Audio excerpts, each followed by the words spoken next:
and welcome along to another video. Today I'm outside in the bed next to the greenhouse and I'm actually tackling I wouldn't say a problem, but it's something that could become a very big problem if you were to let it, and that's this ribbon grass.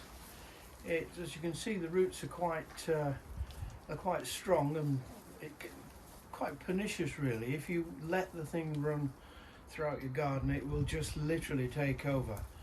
The problem with it is that my wife likes it. She likes to put it in flower arrangements, and as you can see, it's really nice and straight. It comes up nice and green with a variegated sort of stripe to it. We've always known it as stripy grass. That's what we've always called it, but it's actually called ribbon grass. It's a really good addition to a flower arrangement, so I can't take every bit of it out. I've got to leave some of it in, but the added problem that I have in that particular bed is that I've also got a canna in the same bed. Now this is it's one of my more delicate ones. It doesn't put out a big blousy flower like some of the darker ones do. It's a very, very nice, gentle, pinky red one, and that's also in the bed. Now again, that's unusual for me because most of my cannas are in pots where I can keep them contained and where I know where they are, but for some reason a few years ago I put this one into the bed outside. It works quite well. It does very, very well each year, puts up a nice, as I said, a pinky red flower. The problem with cannas, as I said in my video when I was talking about cannas and bananas and winter care, is that they tend to move around a bit. When you've got them in a pot, you've got them very much contained, and you can deal with them and you know where they are. When you put them into a garden bed, they start to move. They run, the rhizomes expand and split, and as you can see with this one, we've got a little shoot coming there, and we've got one here, and we've also got these two older ones. So basically what I've got in my hand is I've got 3 or even 4 cannas that I can sort of pot on. So that's the job for today, is to tackle this bed outside. I'm going to get rid of most of the ribbon grass, if not all of it. The roots are quite, they don't go too deep, they go down sort of 7 or 8 inches, but they do run along, and like I say, if you let them, they'll just take over. So plan for today: ribbon grass out, split up the cannas, and what I'm going to do with the cannas is I'm going to pot some on, and then once I've prepared the bed ready for spring, I'm then going to put the canna back into the bed. So let's get on with it.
So here's the canna that I dug out of the bed next to the greenhouse. I've probably got 20 perhaps even more plants there. As you can see, this one is a really good a good example of it. There's probably 1, 2, 3, 4 new plants there. A little bit later on, once the rain stops, I've stopped digging over the bed because it's extremely wet. It's just sticking to my boots. So the second bit of the video, I'll come back and I'll sort through this box of cannas. I'll pot some on. I'll finish off the bed once it stops raining. Hello, so welcome along to this second part of this video of taking out the canna and the ribbon grass from the bed next to the greenhouse. As you can see, I've now taken most of the canna out. There's still 1 or 2 little pieces still in there, which I'm actually going to leave. But I've taken most of the canna out of the bed. I've managed to separate again most of the ribbon grass. The ribbon grass is out in the front in the compost waste bin. But now what I'm left with is all these canna rhizomes here on the table. And as you can see, some of them are quite big and chunky. And as you can see with this one, I'll use my pen as a pointer, you can see there that the shoot is coming out. And if we look along another one, and then on the end here, that will produce a shoot. There's probably 2 or 3 shoots there. This one here is again a couple of shoots on the end, shoot there. This is the old stem.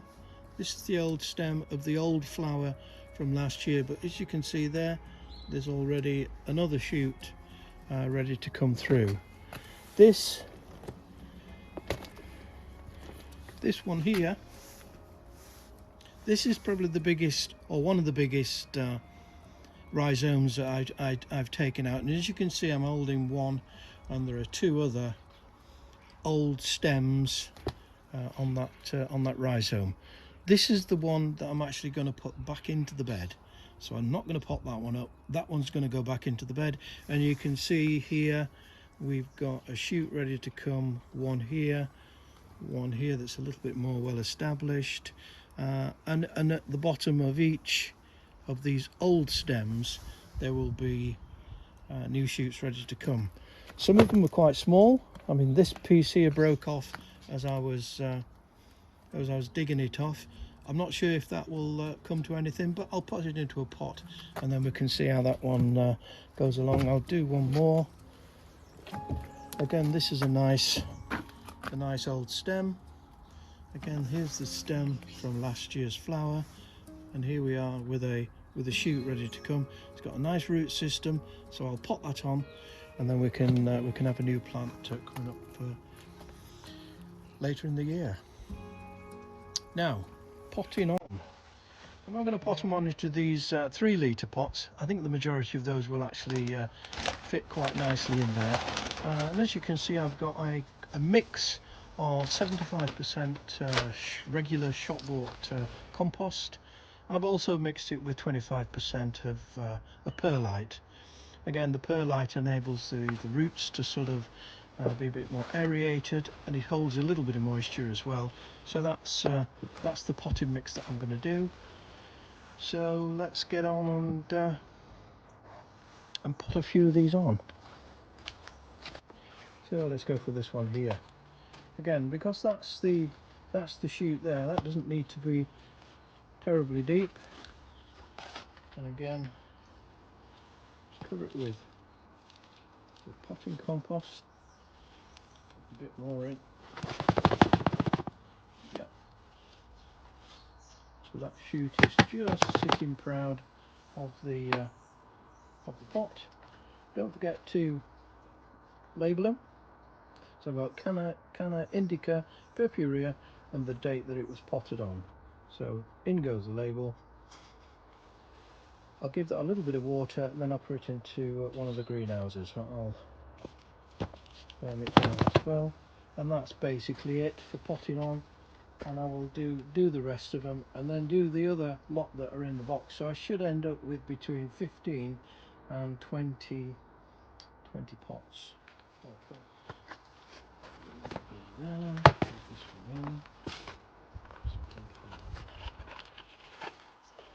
There's no great art to this, it's just pop them in, so you can sort of stand it up as best you can, and then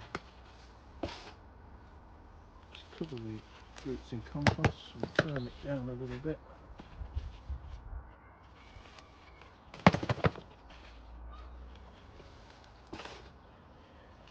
bit more. Label, pot number 2.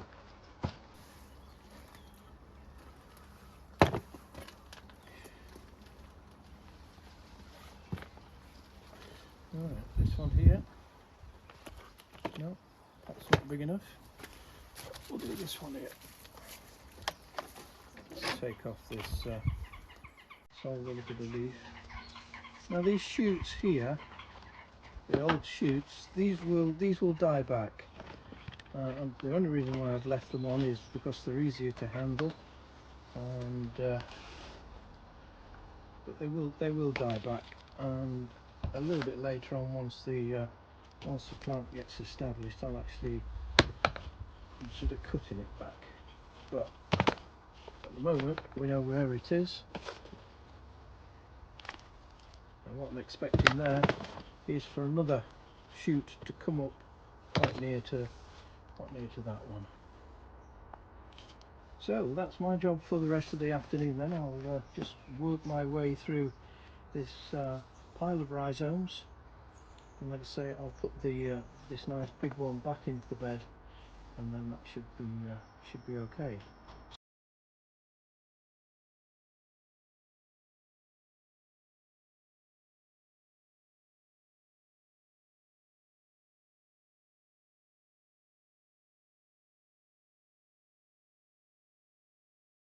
These are the larger, in some cases the older stems, so they probably need another good picking through, because there's quite a few of those that do need a bit of tidying up. Anyway, so I'll get on with that over the next few days. Like I say, between 15 and 20 new cannas for later in the year. The last part of this video is me planting out some of my January seeds.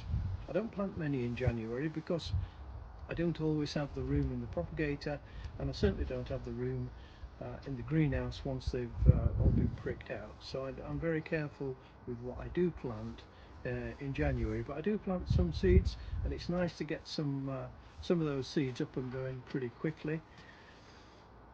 For the first time, I'm actually going to plant some onion seeds.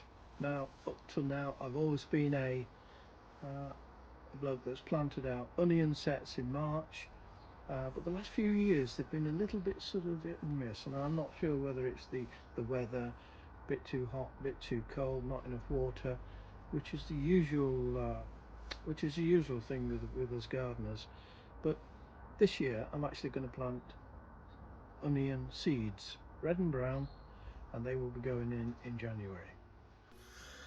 Right, before I get started then, I'll just like to run through the seed sowing mix. What we have here is about 70% of sieved compost when I buy it from the garden centre, and particularly when I'm planting seeds or smaller seedlings, I do sieve it now, because what I'm finding is that there's sticks and stones and there's all sorts of rubbish inside some of the bags of garden centre compost. I also mix with that about 20% of low nutrient compost, and then there's 10–15% of vermiculite. That all gets mixed together, and that is my general mix for seeds.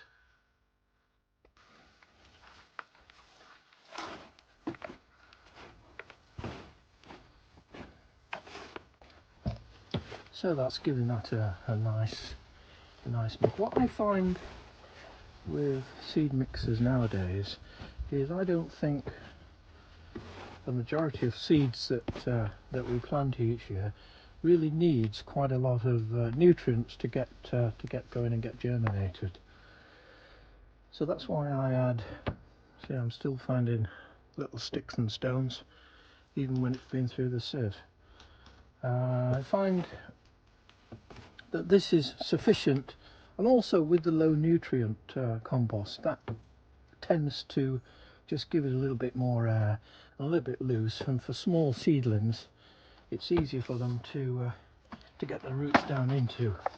Now again, most of my seeds are going to go into these little green half trays, and it's just a matter of filling them up.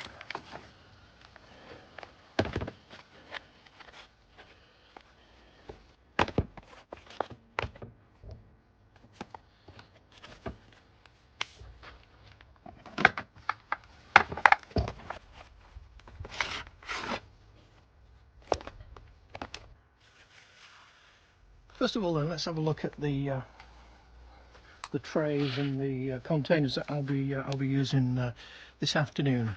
These half trays, the green half trays, I'll put the majority of my seeds into there. So we're going to be planting some lamb's lettuce, some brown onions, Ailsa Craig, some red onions, red Brunswick,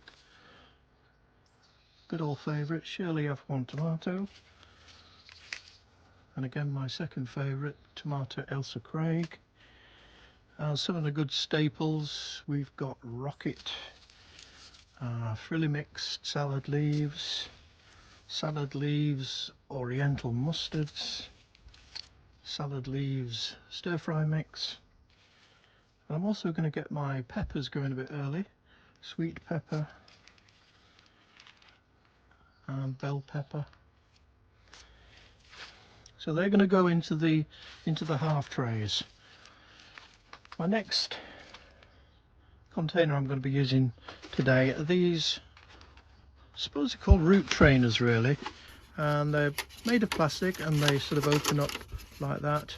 They then fit into a frame, and then you fill them up with your compost or your sort of sowing medium, and into that I will be planting sweet peas. What we've got there: sweet peas, Flower Rangers blend, Unwin's signature blend, and also some nasturtium black velvet. So they'll all be going into those root trainers. And the good thing about the root trainers is, because that won't be going into the propagator, that will just be sat in the greenhouse, and they will germinate there. And the good thing about these is that they all come with a plastic cover which goes over the top, so what you're actually creating there is a little mini greenhouse for each one of those particular trays. So those are my seeds for January 2025. Now, one little word of caution.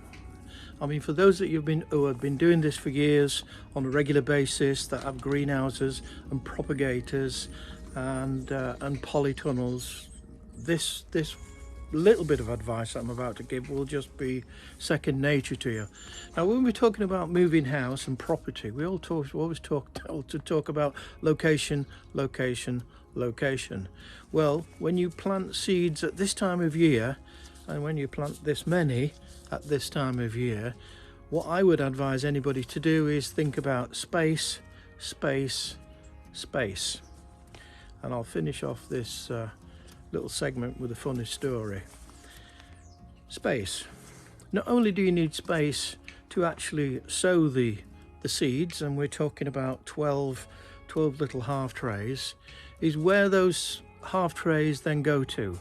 Now, in my case, I have a small greenhouse just over the way there, and inside I've got a propagator. Now, I know that propagator will take 12 half trays, so nice and snug between 18 and 20 degrees, and they will germinate just fine on there. The sweet peas and the nasturtiums, They will just get covered with a plastic cover and then sit on the bench on the other side of the greenhouse, and they will be fine. So space, number one, space. You need space to put your trays to germinate them. Now, on a lot of videos and a lot of television programs, everybody glibly says, oh, just put them on a kitchen windowsill, or put them on a windowsill in the conservatory or something like that. But if your conservatory or your kitchen windowsill is anything like ours, there isn't space for 12 half trays. So space, think about space, where you're going to put them, where you're going to germinate them, and also space, what you're going to do with them once they germinate, because each one of these little half trays will then produce sometimes another 3 or 4 half trays. So if you don't have anywhere to put them and allow them to sort of stay out of the cold and the frost and all the rest of it, you're going to be in stuck. Now, and to end this segment with a funny story, some years ago, I think it was about 1985, I bought my first greenhouse. And it was for those that have bought greenhouses over the years, you'll know the make I'm just about to tell you. It's called a Norfolk greenhouse. And it was a 6x4. I didn't have a very big garden at the time, so I couldn't have a big greenhouse. So I bought myself a Norfolk greenhouse, 6 foot by 4 foot. Now, that particular make of greenhouse comes fairly flimsy aluminium frame and a very thick polythene cover to it. A great first greenhouse, and I had that greenhouse for about 5 or 6 years. But my funny story is, and going back to talking about space and that sort of thing, I wanted to grow some French marigolds. So I got myself a large black seed tray, filled it full of compost, sprinkled the seeds on the top. Now I wanted plenty of French marigolds, so I bought 3 packets, 3 different varieties, and I planted 3 large black seed trays, which are double the size of these small green ones. So I dutifully sowed all my seeds across the surface. I sprinkled a little bit of compost on top. I put them to one side. I didn't have a propagator, but they somehow germinated, and and just about every seed in each of those 3 packets germinated. So I ended up with a big black seed tray times 3 full of little seedlings that were about 1 inch tall and all needed to be pricked out. And each one of those big black seed trays turned into 4 and sometimes 5 big black seed trays. So just out of my 3 trays of French marigolds, I ended up with between 14 and 16 big black seed trays. Needless to say, in my 6x4 greenhouse, there wasn't enough space for anything else. And that's just about